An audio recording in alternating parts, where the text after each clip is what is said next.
Welcome back to the 19th episode of a nostalgia playthrough of Close Combat 3 Cross of Fire and Grand Campaign with the Russians on Elite difficulty. We're on the last map of the operation and we have 200 requisition points, so let's see if we can maybe get a tank for that. I mean, we can certainly get a tank for that, it's just what kind of tank can we get for it?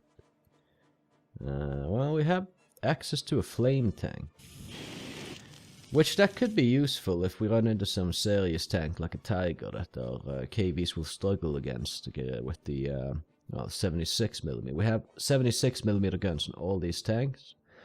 Should that not be enough to take on heavy German armor, a flame tank moving up close could be.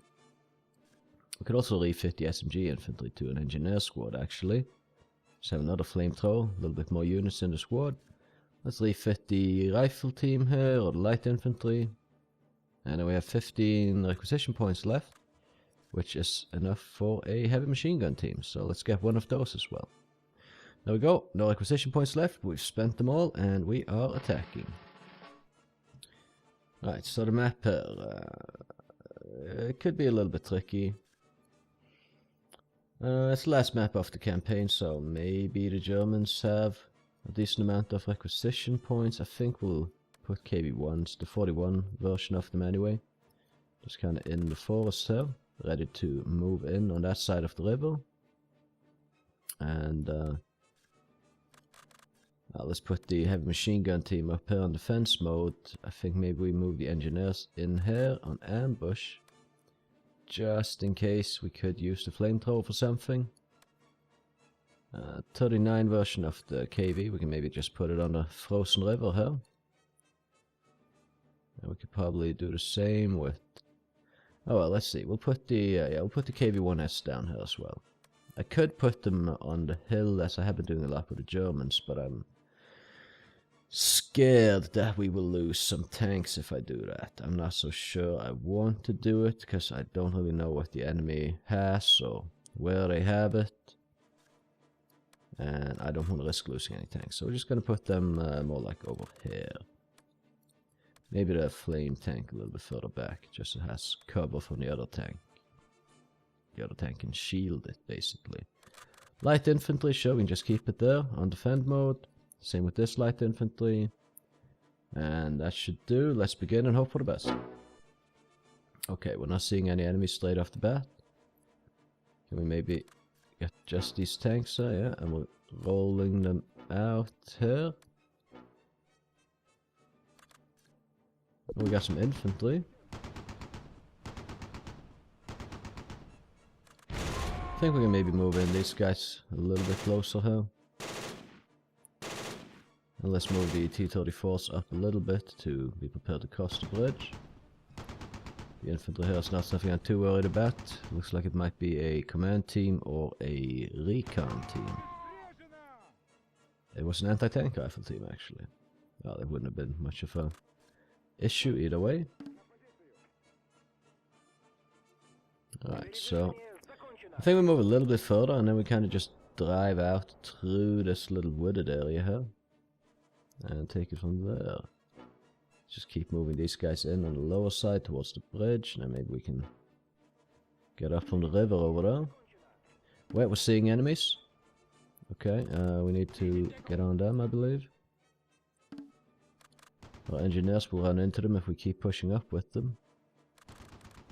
Put the KV-1S in defense mode, covering towards them, and hopefully it will keep them pinned.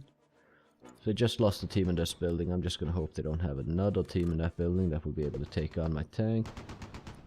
So I'm just going to move up right next to it. Alright, T-34s are ready to go, moving a little bit further now. These guys are pushing along the riverbed. So if we can have the KV-1 stop here, are there any flamethrowers in this squad? It's recon infantry, so they have submachine guns. And possibly a little bit close range anti-tank capability. I heard a shot bounce off the front of one of our tanks there. There's an infantry team there. We have a tank there. Can we shoot that with any of our tanks? Yes we can. Oh, we lost the command T-34. Okay, then we're just gonna reverse back. There's a, oh, there's an anti-tank gun right there. Right there it is. Okay, right there. Okay, let's rush that. I did not expect that. And that's quite unfortunate. Ah, fantastic. So the flame tank really comes in handy on that one. Okay, we don't necessarily need to move in our infantry now then, but we can do it anyway. There's light anti-tank guns there. The T-34s aren't as well armored as the KVs, unfortunately. We took out the recon squad. We're just gonna have to eat the casualty on the other tank there, unfortunately. It is what it is. Not too much we can do about that now. We can move in this tank across the river though. Try to use these buildings for cover as it moves in. And move the KV-1 in here. Waiting for this last KV. We can move in a little bit though. So let's see. I still have the heavy machine gun team in back. I think we can move the engineers into this building. Seemingly it's okay to move infantry across the river as well. They haven't been taking any fire yet. And we can move them up to the hill here to spot over to see if the enemy has any tanks in the area. Right now I'm just going to move these tanks in a little bit. We do know the enemy has a tank up in the forest here. So I'll put this KV-1 here and just aiming in this direction should it poke out again. I'll move this KV-1S in as well. Now we could probably move in the flame tank a little bit. Good thing we had the flame tank, honestly, otherwise I don't think we would have been able to blind fire kill that thing, but the flame just, it covers the entire arc there, so they got wrecked. Really put it to good use there. Light anti-tank gun got us though. That's unfortunate. But that just shows the T-34's armor is nothing compared to the KV-1's armor. Right, okay, well, yeah, there's that tank over there. I'm not sure anyone can shoot them at all. Probably not. Right, we'll move these guys in as well. Just have these tanks standing there. Infantry is crossing safely. Command team can go hide in that building. Doesn't appear to be a lot of enemies at the moment. So we can move our infantry to the lower sides of these hills, so let's see what comes of that. We can maybe even move the heavy machine gun team into this building here, actually. Could be a bit risky though, actually. But maybe we can get visual on what's across this hill. Okay, we got... Right, move fast back. I don't know, the shots came in from over here. We're just gonna put suppressive fire all over the area. Gonna pin down whatever's there to keep our infantry safe. Maybe we'll get them down into a little dip over here. And here comes the enemy tank again. Okay, we're hitting something with a blind fire. We can move up the T-34 and just throw flames at them like crazy. Or maybe it isn't the blind fire that's hitting anything actually.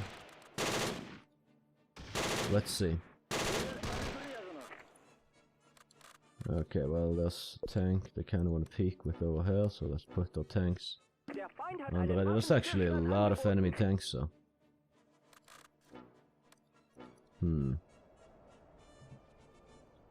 Quite a lot. What's this? The engineers? Alright. Okay, so if this guy peeks the hill, he is gone. Should be anyway.